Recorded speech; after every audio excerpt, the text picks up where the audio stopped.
మీరు చూసుంటారు. నిన్న ఆయన మాట్లాడుతున్నాడు, నేను జేబుల కత్తెర పెట్టుకొని తిరుగుతున్నా, ఎవరన్నా పిచ్చి పిచ్చి పనులు చేస్తే గొంతు గోస్తా, కడుపు జింపుతా, మీ పేగులు మెడలేసుకొని తిరుగుతా. ఇది ఒక ముఖ్యమంత్రి గారు మాట్లాడిన మాటలు. నిన్న మా ప్రభుత్వాన్ని ఏమన్నా చేస్తే మానవ బాంబులు అయితామని మాట్లాడుతున్నాడు. చాలా విచిత్రంగా అనిపిస్తున్నది నాకు తెలియక అడుగుతా, జేబుల కత్తెరలు పెట్టుకొని ఎవడు తిరుగుతాడే? జేబు దొంగలు తిరుగుతారు. జేబుల కత్తెరలు పెట్టుకొని తిరుగుతాడు ఎవడన్నా ముఖ్యమంత్రి, ఎవడన్నా రాజకీయ నాయకుడు జేబుల కత్తెర పెట్టుకొని తిరుగుతున్నా అని చెప్తాడు. ఇక గసంటోడు మన ముఖ్యమంత్రి, మన కర్మ. మీరు చూడండి, ఆయన మాటలు చూడండి, ఆయన ఫ్రస్ట్రేషన్ చూడండి. సెక్రటేరియట్ లో మాట్లాడతాడు, నేను ఇక్కడ ఏదో ఉంటుంది అనుకొని వచ్చినా, లంకె బిందెలు ఉంటాయి అనుకొని వచ్చిన, ఇక్కడ లంకె బిందెల్లో అన్ని ఖాళీ కుండలు ఉన్నాయని చెప్తున్నాడు.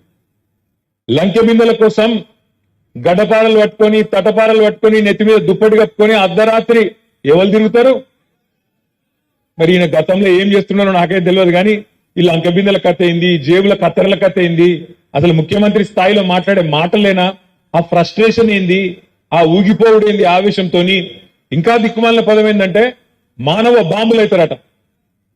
రేవంత్ రెడ్డి గారికి నేను చేసే విజ్ఞప్తి ఒకటే, మానవ బాంబులు ఇవి అవి కాదు, నీ పక్కనే ఉన్నాయి కాంగ్రెస్ పార్టీల బాంబులు. ఎవరో కాదు నిన్ను కూల్చేది, నీ పక్కనున్న బాంబులే. నల్గొండ బాంబు, ఖమ్మం బాంబు, వాళ్ళే నీ గవర్నమెంట్ మీద వాళ్ళే చేస్తారు. చేసేదంతా మేమేం చేయం. మేము మనస్ఫూర్తి కోరుకుంటున్నాం, రేవంత్ రెడ్డి గారు నువ్వు 5 ఏళ్లు నిక్షేపంలాగా ఉండాలి, 5 ఏళ్లు ఉండాలి. నువ్వు ఇచ్చిన 420 హామీలు అమలు చెయ్యాలనే డిమాండ్ చేస్తున్నాం, చెయ్యాలనే కోరుకుంటున్నాం. ఎందుకంటే ప్రజలకు తెలిసి రావాలి, ప్రజలకు కూడా తెలిసి రావాలి. ఖచ్చితంగా ఎవరు గుర్రమో ఎవరు గాడిదో ప్రజలకు కూడా తెలిసి రావాలి. ఎందుకంటే ప్రజలకు తెలుస్తుంది, వెలుగు చీకటి రెండు చూస్తేనే వెలుగు విలువ తెలుస్తుంది. కేసీఆర్ ను రేవంత్ రెడ్డి ఇద్దరిని చూసినాకనే ప్రజలకు కూడా మన నాయకుడి యొక్క గొప్పతనం ఏందో తెలుస్తుంది అనే మాట కూడా ఈ సందర్భంగా నేను విజ్ఞప్తి చేస్తా ఉన్నా. అందుకే రేవంత్ రెడ్డి గారు బీపీ పెంచుకొని ఆగవాగం కాకు, నీవు బీపీ గోలు వేసుకో, మంచిగా సల్లకు కూసో. నీకు మా వైపు నుంచి ఏం ప్రమాదం లేదు. నీకు ప్రమాదం అంటూ ఉన్నదంటే నీ పక్కన కూర్చొని నీ కాంగ్రెస్ లతో ఉన్నది తప్ప మా నుంచి నీకేం బాధ లేదు. నువ్వు 5 ఏళ్లు కొనసాగు, నువ్వు అట్లే ఉండు. 420 హామీలు ఇచ్చినావు, 1 కాదు 2 కాదు, 420 హామీలు ఇచ్చినావు. ఆ 420 హామీలు నిలబెట్టుకోకపోతే ఎంబడబడతాం, ఎంటాడతాం, ఇడిచిపెట్టమనే మాట కూడా నేను విజ్ఞప్తి చేస్తా ఉన్నా. మిత్రులారా, మీ అందరికీ నేను ఒకటే కోరేది, ఈరోజు మార్చి 7వ తారీఖు సరిగ్గా రేవంత్ రెడ్డి ప్రభుత్వం వచ్చి 90 రోజులు నిండిన రోజు ఈరోజు. మార్చి 17 నాడు 100 రోజులు నిండుతుంది. 100 రోజుల్లో చాలా చేస్తా అని చెప్పిండు రేవంత్ రెడ్డి గారు. ఏమేం చెప్పిండు ఒకసారి యాద్ చేసుకోండి. కేసీఆర్ బిచ్చమేసినట్టు ఇస్తున్నాడు 10,000 రైతు బంధు. నేను రాగానే 15,000 ఇస్తా, మీరొక్క 10 రోజులు ఆగితే నేను 15,000 రూపాయలు మీ ఖాతాలు ఇస్తా అన్నాడు. రైతు బంధు కాదు, రైతు భరోసా అన్నాడు. వచ్చిందా భరోసా? వచ్చిన రైతు బంధు? రైతు భరోసా కాదు, 15,000 కాదు, ఆ 10,000కి దిక్కులేని పరిస్థితి. ఇలా రైతులు పాపం కొంతమంది మోసపోయి ఓట్లు వేసిండ్రు, వాళ్ళు బాధపడుతున్నారు, ఆగమైతున్నారు. అయ్యో అనుకోకుండా వీళ్ళ దొంగ మాటలు నమ్మి, మోసపు మాటలు నమ్మి ఓట్లు వేసినాం కదా, మరి కేసీఆర్ ఇచ్చే రైతు బంధు కూడా వడకపాయ కదా అని చెప్పి ఇలా ఒకళ్ళ ముఖాలు ఒకళ్ళు చూసుకుంటా ఉన్నారు. మన దగ్గరికి వస్తలేరు, వచ్చి చెప్పేందుకు కొద్దిగా అభిమానం అడ్డం వస్తుంది. మరి ఓటేమో వాళ్ళకేస్తే మీ వీళ్ళని అడిగితే ఎట్లా అని చెప్పి కొద్దిగా పాపం కింద మీద అయితా ఉన్నారు. వాస్తవం ఏంటి అంటే ఈ ముఖ్యమంత్రి గారికి ఈ రోజు వరకు కనీసం రైతు బంధు ఇచ్చే ముఖం కూడా లేదు, రైతు బంధు ఇచ్చే తెలివి కూడా లేదు అనే మాట ఇలా గ్రామాన రైతులే చర్చ పెడుతున్న మాట వాస్తవం అని చెప్పి కూడా నేను మాట్లాడుతా ఉన్నా, నేను విజ్ఞప్తి చేస్తా ఉన్నా. అదే విధంగా ఇంకొక మాట అన్నాడు రేవంత్ రెడ్డి గారు, మీరెవరైనా సరే రాష్ట్రంలో ఉండే రైతులు ఆలోచించకండి, ఇప్పటిదాకా లోన్ తీసుకోకపోతే ఉరుకుని బ్యాంకుకు పోండి, జల్దీ పోండి, పోయి తెచ్చుకోండి, 2 లక్షలు తెచ్చుకోండి, నేను వస్తున్నా డిసెంబర్ 9 నాడు సంతకం పెడతా, 2 లక్షల రుణం మాఫీ చేస్తా అన్నాడు. మరి అలా మనం ఏమడుగుతున్నాం? తిడుతున్నాం ఆయననేమన్నా? అంత ఫ్రస్ట్రేషన్ ఎందుకు, అంత బాధ ఎందుకు, అంత గొంతు చీల్చుకునేందుకు? అడుగుతున్నాం, యాద్ చేస్తున్నాం. ఏమంటున్నాం? అయ్యా మరి డిసెంబర్ 9 అన్నావు, డిసెంబర్ 9 వాయే, జనవరి 9 వాయే, ఫిబ్రవరి 9 వాయే, మార్చి 9 ఎల్లుండి రానే వట్టే, మరి ఎప్పుడు ఇస్తావా 2 లక్షల రుణమాఫీ అంటే అది చేసే తెలివి లేదు, డైలాగులు కొడుతున్నాడు. మగాడివైతే 1 సీటు గెలిపించుకో అని మాట్లాడుతున్నాడు. మరి నేను కూడా అంటున్నా, రేవంత్ రెడ్డి దమ్ముంటే, నీకు సత్తా ఉంటే, నేను మొన్న చెప్పిన మళ్ళీ చెప్తున్నా, మగాడివైతే రా, నువ్వు నిలబడ్డ మల్కాజ్గిరి పార్లమెంట్కి రా, ముఖ్యమంత్రి పదవికి రాజీనామా చేసేదా. రాష్ట్రంలోని అన్ని సీట్లు కాదు, ఒక్క సీటే అన్నావు కదా, ఒక్క సీటుని తెలుసుకుందాం దా. నేను రాజీనామా చేస్తా నా సిరిసిల్ల ఎమ్మెల్యే పదవికి, నువ్వు కూడా రాజీనామా చేసిరా, మల్కాజ్గిరి పార్లమెంట్ లోనే తెలుసుకుందామని. అప్పటి నుంచి మళ్ళా సడి లేదు, తప్పుడు లేదు. అందుకే నేను అంటున్నా, మగతనం అంటే ఎలక్షన్లు గెలుచుడు కాదు. మగతనం అంటే మగాడు అయితే ఇచ్చిన మాట నిలబెట్టుకో. 2 లక్షల రుణమాఫీ అన్నావు, దమ్ముంటే 100 రోజుల్లో మార్చి 17 లోపల 2 లక్షల రుణమాఫీ చేసి రైతులకు సాయం చేయని మాట నేను డిమాండ్ చేస్తా ఉన్నాం. దమ్ముంటే మగాడివైతే ఇచ్చిన మాట ప్రకారం రైతు భరోసా అన్నావు కదా, అది చేసి చూపెట్టు. దమ్ముంటే మగాడివైతే ఇవాళ పంటలు ఎండిపోతున్నాయి, పంటలకు నీళ్ళి, గొంతులు ఎండిపోతున్నాయి, ఆ ఎండిన గొంతులకు నీళ్ళి. మగాడివైతే మా ఆడబిడ్డలకు ఇచ్చిన మాట, మహాలక్ష్మి అన్నావు, కోడళ్ళుంటే 2500, ఇంట్లో అత్తలు అవ్వలుంటే తాతలుంటే 4000 అన్నావు. కేసీఆర్ ఒక్క అవ్వకో తాతకో ఇస్తుండు, నేను ఇద్దరికి ఇస్తా అన్నావు. ఈ దమ్ముంటే గా పని చేసి చూపెట్టు, మగాడు అయితే గా పని చేసి చూపెట్టు.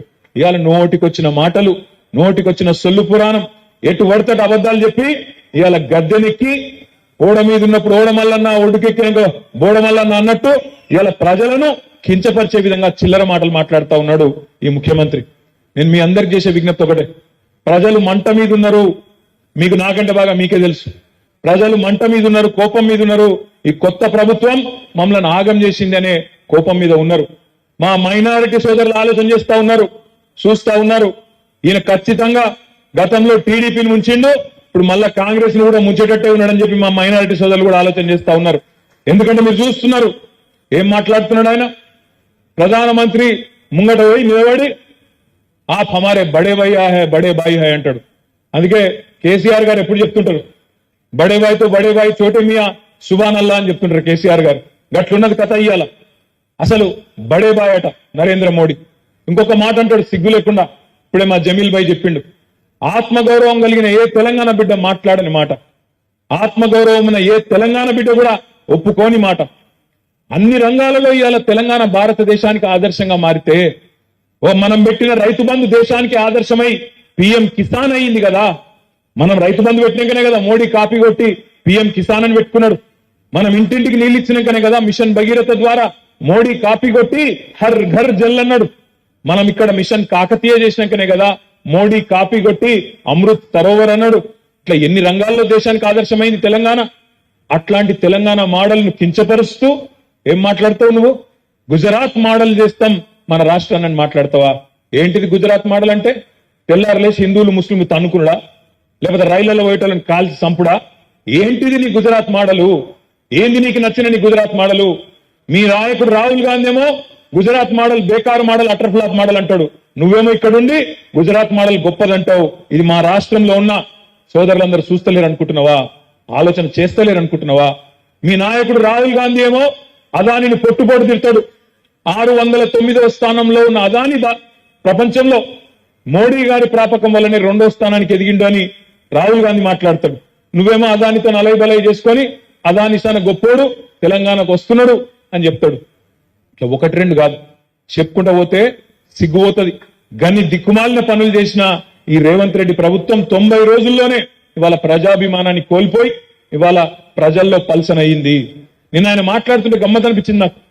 ఆయన అంటాడు కాలం మంచిగా కాలేదు, కరువు వస్తున్నది, కాబట్టి అందరం కలిసి ఎదుర్కొందామంట. నేను మిత్రులందరూ దయచేసి జాగ్రత్తగా వినాలని విజ్ఞప్తి చేస్తా ఉన్నాను. ఇది కాలం తెచ్చిన కరువు కాదు, ఇది కాంగ్రెస్ తెచ్చిన కరువు అనే మాట నేను మీకు విజ్ఞప్తి చేస్తా ఉన్నా. కాలం తెచ్చిన కరువు కానే కాదు, ఇది కాంగ్రెస్ తెచ్చిన కరువు. ఎట్లా అంటారా? ఒక్కసారి దయచేసి ఆలోచన చేయండి. మన నాయకుడు పెద్దలు కేసీఆర్ గారికి తెలంగాణలోని భౌగోళిక పరిస్థితుల పట్ల, ఇక్కడి వాతావరణ పరిస్థితుల పట్ల, ఇక్కడ రైతుల దుస్థితి పట్ల సంపూర్ణమైన ఆలోచన అవగాహన ఉంది కాబట్టి ఆయన పూర్తి స్థాయి ఏకాగ్రతతో మొదటి 10 ఏళ్లు తెలంగాణలో నీళ్లు ఇవ్వాలి అనే తపనతోని కమిట్మెంట్ తో పనిచేసిండు. తెలంగాణ ఎట్లుంటదంటే ఒక్క నిమిషం మీరు అర్థం చేసుకుంటే అందుకు చెప్తున్నా. ఇట్లా ఒక గుడిసె లెక్క ఉంటుంది తెలంగాణ. భౌగోళికంగా చూస్తే ఒక గుడిసె లెక్క ఉంటుంది. ఇట్లా ఒక దిక్కేమో కిందికి గోదావరి నది వారుతుంటది, ఇంకో దిక్కు కృష్ణా నది వారుతుంటది. గోదావరి ఏమో సముద్రానికి 80 మీటర్ల మీద ఉంటది, కృష్ణా నది ఏమో సముద్రానికి 100-110 మీటర్ల మీద ఉంటది. మన తెలంగాణ ఇప్పుడు మన కరీంనగర్ పట్టణం దగ్గర 300 మీటర్ల పైన ఉంటది. హైదరాబాద్ 535 మీటర్ల మీద ఉంటది. ఇట్లుంటది తెలంగాణ, ఇట్లా గుడిసె లెక్క. మరి నీళ్లు కిందున్న నీళ్లు పైకి తేవాలి, కరీంనగర్ నీళ్లు తేవాలి, చొప్పదండికి నీళ్లు తీసుకురావాలి, హుస్నాబాద్, హుజురాబాద్, సిరిసిల్లకు, వేములవాడకు, సిద్దిపేటకు నీళ్లు తేవాలంటే నీళ్లు పైకి తీసుకొచ్చుడు, గుంజుకొచ్చుడు, బోర్లు ఎట్లయితే వేస్తామో, భూగర్భంలో ఉండే నీళ్లను గుంజతందుకు, పైకి గుంజతందుకు బోరింగ్లు ఎట్లయితే వేస్తామో గట్లనే లిఫ్ట్ పెట్టి ఆడికెళ్ళి నీళ్లు తీసుకురావాలి. అందుకే కేసీఆర్ గారు ఏం చేసిండు, మేడిగడ్డ దగ్గర ఎక్కడనైతే 80 మీటర్ల కాడ గోదావరి నది ప్రవహిస్తుంటదో, ఎక్కడనైతే ఎర్రటి ఎండాకాలంలో కూడా, మే నెలలో కూడా రోజుకు 100 టీఎంసీల నీళ్లు, 100,000 క్యూసెక్ల నీళ్లు కిందికి సముద్రంలోకి వృధాగా పోతున్నాయో, వేస్ట్ గా పోతున్నాయో, అవి అక్కడ కట్టి, అక్కడ బ్యారేజ్ కట్టి ఆడికెళ్ళి నీళ్లు కట్టి, ఆడికెళ్ళి దశల వారీగా మేడిగడ్డ నుంచి అన్నారం, అన్నారం నుంచి సుందిల్లా, ఆడికెళ్ళి ఎల్లంపల్లి, ఎల్లంపల్లికి వెళ్ళి మిడ్మానేరు, మిడ్మానేరు మీదకెళ్ళి ఒక దిక్కు మలకపేట, ఇంకో దిక్కు గౌరవెల్లి, ఇంకో దిక్కు అన్నపూర్ణ, ఆ పైకి రంగనాయక సాగరు, ఆ పైకి మల్లన్న సాగరు, ఆ మీదికి కొండపోచమ్మ సాగర్. 80 మీటర్ల నుంచి కొండపోచమ్మ సాగర్ గజ్వేల్ దగ్గర ఏదైతే ఉన్నదో 618 మీటర్ల మీద ఉంటుంది. అది ఒక ఆడికి నీళ్లు తీసుకొచ్చే అద్భుతమైన ప్రాజెక్టు కాళేశ్వరం అనే ప్రాజెక్టు. ప్రపంచంలోనే అతి పెద్దదైన ప్రాజెక్టు కాళేశ్వరం లిఫ్ట్ ఇరిగేషన్ లో. అంటే ఈ పిచ్చోళ్ళకి అది తెలియదు, బండి సంజయ్కి తెలియదు, రేవంత్ రెడ్డికి తెలియదు. వాళ్ళు మాట్లాడితే మేడిగడ్డ అంటారు. మేడిగడ్డ అనేది మొత్తం కాళేశ్వరం ప్రాజెక్టులో ఉండే 100 భాగాల్లో ఒకటి మేడిగడ్డ. ఆ మేడిగడ్డలో కూడా మనం పోయి చూసి వచ్చినాం. మొత్తం బ్యారేజ్ పొడవు 1.6 కిలోమీటర్లు, 1600 మీటర్లు, 85 పిల్లర్లు ఉన్నాయి అందులో. ఆ 85 పిల్లర్లల్లా ఒక పిల్లర్కు బాగా డ్యామేజ్ అయింది, ఇంకో 2 పిల్లర్లు పక్కయి కూడా దెబ్బతిన్నాయి. ఒక నిమిషం మీరు దయచేసి జాగ్రత్తగా ఆలోచించండి. 100 భాగాలు ఉండే కాళేశ్వరం ప్రాజెక్టులో ఒక్క భాగం మేడిగడ్డ. ఆ మేడిగడ్డలో కూడా 85 పిల్లర్లుంటే 3 పిల్లర్లు దెబ్బతిన్నాయి అనుకో, దాన్ని రిపేర్ చేయొద్దా? రాగానే ప్రభుత్వం ఏం చేయాలి? సరే తప్పు జరిగింది గతంలో అనుకో, తప్పు చేసిన వాళ్ళ మీద శిక్ష వేయాలి, వెంటనే దాన్ని దిద్దుబాటు చర్యలు తీసుకోవాలి. గతంలో జరగలేదా? కాంగ్రెస్ పరిపాలనలో ఇంజనీరింగ్ ప్రాజెక్టులలో, సాగునీటి ప్రాజెక్టుల్లో ఇబ్బందులు రాలేదా? కడెం ప్రాజెక్ట్ అని ఉంటుంది పక్కనే ఆదిలాబాద్ జిల్లాలో, 2 సార్లు కొట్టుకపోయింది. అది ఒక్కసారి కాదు, కాంగ్రెస్ గడితే 2 సార్లు కొట్టుకపోయింది. ఒకసారి 1950s లో కొట్టుకపోయింది, ఇంకోసారి 1970s లో కొట్టుకపోయింది. పక్కనే ఉంటుంది వరంగల్ జిల్లా. వరంగల్ జిల్లాలో ఒక ప్రాజెక్టు గుండ్లవాగు ప్రాజెక్ట్ అని వైఎస్ రాజశేఖర రెడ్డి గారు ఆనాడు ములుగు కాన్స్టిట్యున్సీలో ఉంటది ప్రస్తుతం. అక్కడ గడితే ఒకటే తారీఖు నాడు, ఒకటే తేదీ నాడు వరుసగా 2 సంవత్సరాలు కొట్టుకుపోయింది ఆ ప్రాజెక్ట్. ఆ రోజు ఈ రోజు మంత్రిగా ఉన్న సీతక్క గారు ఆ రోజు తెలుగుదేశం పార్టీలో ఉండే ఆమె ఆనాడు హన్మకొండకెళ్లి ములుగులో గోవిందరావుపేట మండలంలో ఉంటుంది అది ఆ ప్రాజెక్ట్. ఆడిదాకా పాదయాత్ర చేసి ధర్నా చేసి నానా రచ్చ చేసింది. మూసీ గేట్లు కొట్టుకపోలేదా? నాగార్జున సాగర్ ప్రాజెక్టులో లీకేజ్ రాలేదా? శ్రీశైలంలో లీకేజీలు రాలేదా? సమస్యలు వస్తాయి. ఒక ఇల్లు కట్టుకున్నప్పుడు, ఒక ఇల్లు కడితే, ఒక 4 బెడ్రూమ్ల ఇల్లు కడితే, ఒక బెడ్రూమ్ ఎక్కడైనా చిన్నగా నీళ్లు గారుడు మొదలైందంటే ఇల్లు మొత్తం కూలగొడతావా? కూలగొట్టవు కదా. దానికి ఏమైనా ప్యాచ్ వర్క్ చేసి, రిపేర్ చేసి, మంచిగా చేసి, వాటర్ ప్రూఫింగ్ చేసి కాపాడుకుంటామా లేదా? కాంగ్రెస్ తెచ్చిన కరువు అని నేను ఉత్తగానే అంటలేను. కాలం తెచ్చిన కరువు కాదు, కాంగ్రెస్ తెచ్చిన కరువు అని నేను అంటలేను, ఉత్తగానే అంటలేను. ఎందుకంటే కేసీఆర్ గారు ఎంతో ముందు చూపుతోనే గతంలో ఎన్నో సంవత్సరాలు వరుస కరువు చూసినాం. కాబట్టే ఆ దరిద్రం వల్ల మనకు రావద్దని, ఆ దరిద్రం మీద, కరువు మీద సంధించిన బ్రహ్మాస్త్రమే కాళేశ్వరం ప్రాజెక్టు అనే మాట నేను మీకు విజ్ఞప్తి చేస్తా ఉన్నా.